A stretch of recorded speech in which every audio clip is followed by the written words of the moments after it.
Hi guys, this is our project for Smart India Hackathon 2023 under the Ministry of Port, Shipping and Waterways.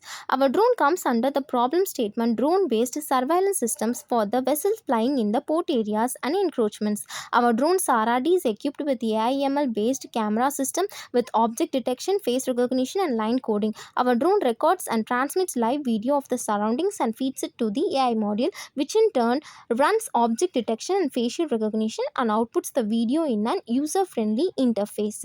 Our AI module detects objects, persons and shows an intruder alert.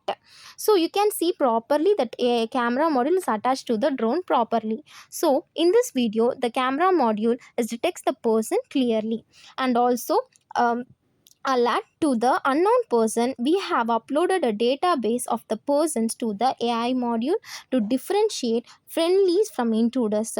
So you can see that the drone is flying properly and our project will be the right solution for the problem statement. Thank you for watching this video.